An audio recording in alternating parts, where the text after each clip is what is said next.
Let's begin with the Authority newspaper this morning. Supplementary budget, Tinubu's yacht off. Vote added to student loans. Defense vote hyped. Lawmakers to ensure implementation. House of Reps summons CBN discos contractors over $321 million, 18.2 billion naira loans on page 3.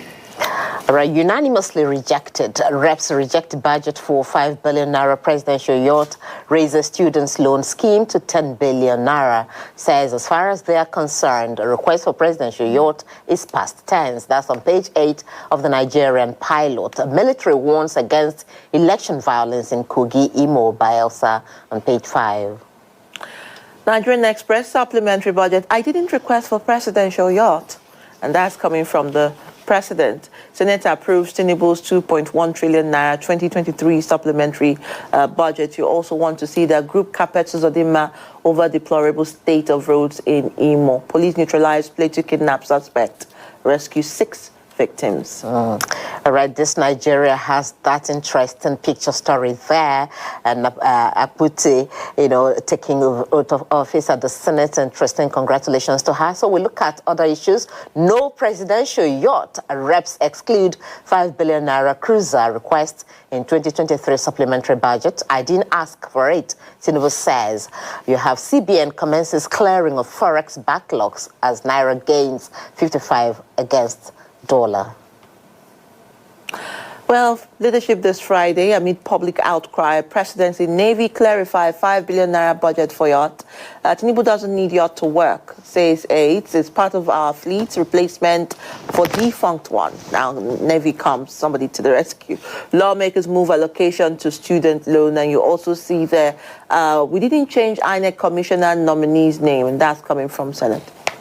The Standard Times, Senate approves Tinubu's request to borrow $7.8 billion, 100 million euros after approving 2.17 trillion naira supplementary budget. Nigerian journalists remain endangered species. That's coming from Orok Nsekak.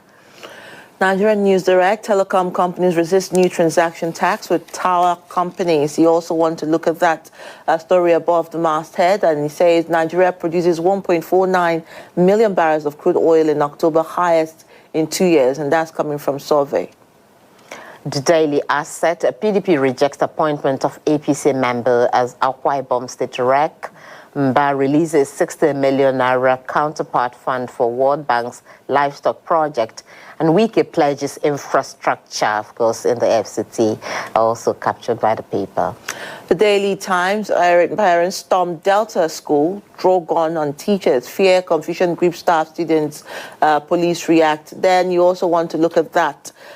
Tension over presidential yacht amid hardship in the land. Wike approves funds for maintenance of National Mosque Christian Center, and that's on page 2. The Nigerian Tribune is leading the way. The 2023 supplementary budget in the size reps transfer 5 billion naira for yacht to students' loan as NAS approves 2.17 trillion naira budget. You have other stories. Reps move to recover over $30 billion revenue from merger of multinational oil firms.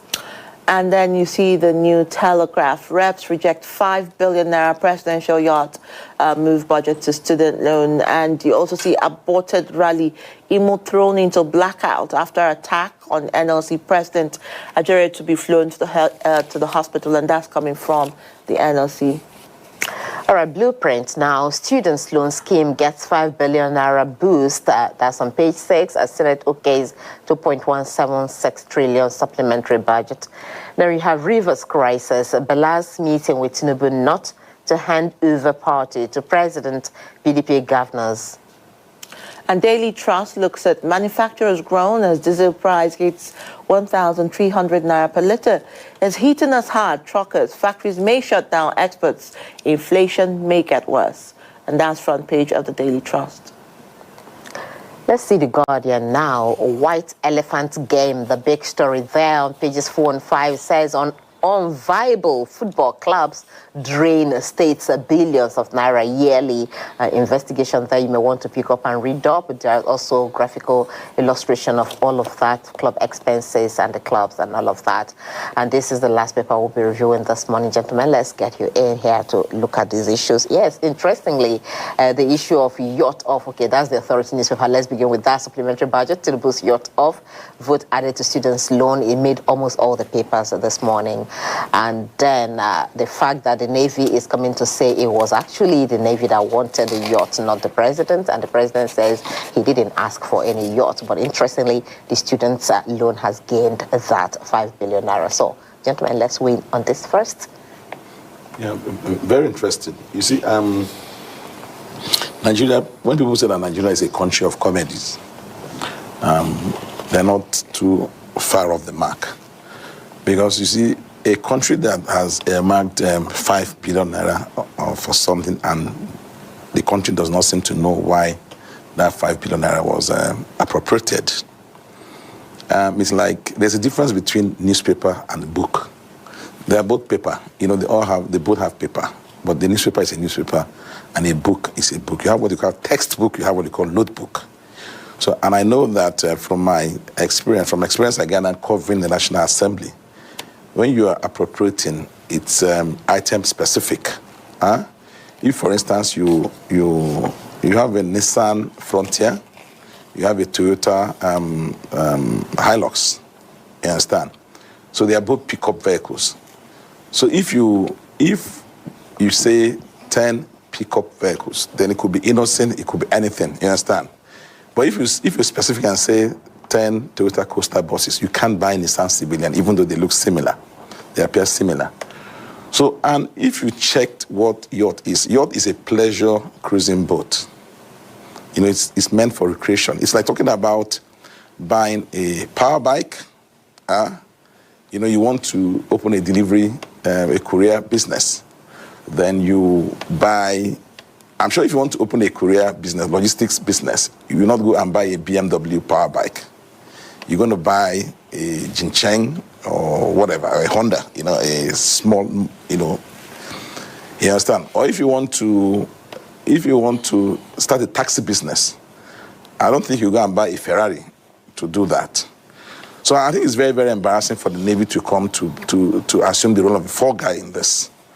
It's very clear that somebody in the presidency inserted this, and then when eagle-eyed journalists pointed this out, you know, lawmakers also have to pretend that they are on the side of the people, because people are very angry. In case we don't know that, people are very, very angry. People are very, very hungry. People are very, very pissed with recent happenings.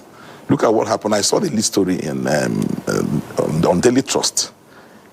October 1, federal government announced the removal of VAT on diesel. So they said for 6 months.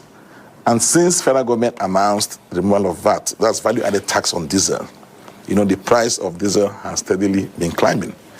So you ask yourself, of what consequence are these pronouncements? You know, it's not good for us to be led by the nose, as it were. A man or a tree can make a difference. Look at what's happening in EFCC. The EFCC chairman, Ola Olukoyede, has been in office for about 2 weeks, 2.5 weeks or 3 weeks. Look at what happened in Osun State when his agents went to raid the hostels of the University of OAU, Ile-Ife. You understand? Mm-hmm. And look at the response from the EFCC. You know, the new EFCC chairman said that EFCC is created by law. It's a creation of the law. And that they will not do, it will be wrong to use illegality to pursue what you claim is legality. Sure. Yeah, you understand? And look at how the EFCC moved swiftly. Yeah, people might say yes, that there was public outcry. But there have been several instances of people who have held that position before, and there been public outcry, and you understand, and nothing happened. So then look at also the issue of taking the bull by the horns, you know, leading by example. Here's from what I heard, Olukoyede, the EFCC chairman, has declared his assets.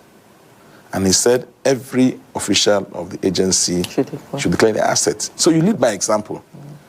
You know, yes, President Tinubu appointed him, but President Tinubu should take a cue from the man he appointed. You understand? Nigerians have thought that we had gone past this issue of, somebody said this, then a few hours, they said this, they said this and this. But some people see it from a different point of view, the fact that the president seems to be having a listening ear, to be responding to public outcry as quickly as possible to correct whatever is perceived to be an anomaly on certain issues. Really. No, like what? No, but the issue is this, you see, it's 7 o'clock. I mean, when it got to 7 o'clock, when it was 7 o'clock, we started this program, right? Imagine if it was 7 o'clock and the cameraman wasn't there, or somebody, who was supposed to put on the sound wasn't there. He will be dealt with, he will be sanctioned. Okay, now, I mean, how do we present Nigeria before the international community? Because people are also reading all these things. A country sits down to prepare appropriation, and somebody somewhere puts inside yacht, and now the Navy comes to say that the yacht belongs to them. I mean, who take us seriously? I mean, these are the issues. So it's not about having a listening ear. If you have a listening ear, you should do the right thing. So they should have been thorough in presentation. No. Apart from that, who wrote that? A yacht is run from a naval vessel. There are different things.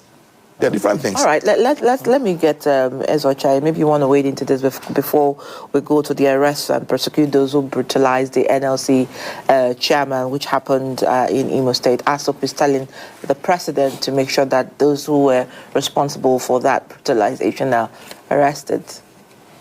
Yeah, before I go to that, I want to thumb up the House of Reps for taking that bold step, because it sounded funny that a president who said he was out to help students gave the students 5 billion naira for loan and gave himself 5 billion naira for a yacht.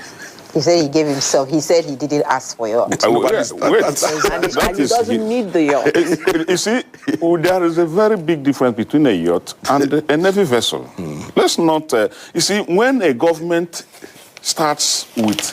When people in power in government starts with lies, telling the people they are supposed to protect lies, this is what the type of thing we will get. Sometime last month, Mele Kyari told Nigerians that there is no plans to increase fuel. Yes. But today, how much are we buying a liter of fuel? 640. 640. Some states are selling 700. But this is somebody who has come to tell Nigerians, we don't have plans to increase fuel. Don't do panic buying. Don't do that. We see it. Are we saying we don't know the difference between a yacht and a vessel, a navy vessel? Or are we saying that in the supplementary budget, INEC got almost 18 billion. It was specified is for INEC. Yeah. FCT got 100 specified is for FCT. Every other security got specified for security. So for the yacht. And the yacht now turns around to become navy. But that's, by the way, that's very bad. Because, see, such things shouldn't have come in a situation, in this present climate of Nigeria, where everything, the people that they rule, the leaders are supposed to protect, are the ones bearing the brunt, while they up there are enjoying the cries, the tears of the masses. They are enjoying it. It's too bad. And we also see that this is a government of renewed hope. Let that hope be renewed, please. Let us not start this way. And then the defense, of course, budget was also hiked. I mean, authority mentioned it in their news as well. Yes. So that's also a good. Yes. And we are also saying that this is a supplementary budget that is being that got approved with 1 month remaining to end the year. We hope financial year. We hope that it will run through. The implementation will be there, and that it will not go like the previous supplementary budgets, because this is not the first time we are having 11th hour supplementary budget in this country. Okay, so let's go to the email. So that's by the way. You see, a very ugly thing happened in Imo. Imo has been trending on the wrong side since the past 2 days. Police came out and said we did not arrest the NLC chairman. We kept him on protective custody, but he came out well bruised. And we saw his eyes. We saw him protective bruise, maybe? Yes, seriously. You saw how brutalized he was. Who brutalized Joe Ajaero? While under protection. While under protection. Who did that to Ajaero? The police said it was when they saw that they were, he was being attacked, that they yes, actually came to police rescue. said they took him away to prevent him from being attacked when a mob was about to attack him. They didn't say he has already been attacked.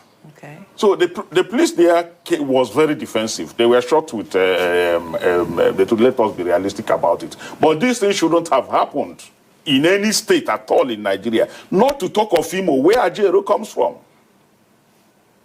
So that's the point, because I was listening to the governor. The governor was saying that no civil servant from the state, from Imo State, can come out and boldly say yes. he has not received Governor Zodima salary. said that. The case of Governor Zodima and Imo civil servants need to be well interrogated. I know I have a sister in my village who is a teacher, who has resorted to selling petty trading. This lady has NCE. She schooled at College of Education on Sube, Anambra State College of Education on Sube. She got a job in the Imo State Teaching Service. At a point, she was declared that she has no job, no salary ceased. And this is a lady who was also doing her part-time for her Bachelor in Education, B.Ed. You see what I mean? And the governor will continue to come out and say that he's not owing anybody. That he's not owing but that's just one person. Anybody. So what I'm trying to say here is that there is this allegation that some people were removed from the system, either being declared as not qualified or illegally employed or whatever. So, and the Imo State Civil Service, the NLC, the Imo State NLC in Imo State, is balkanized. Remember, there was a time alleged agents of a mob alleged to be sponsored by the state went and stopped the election. Remember that time? There was.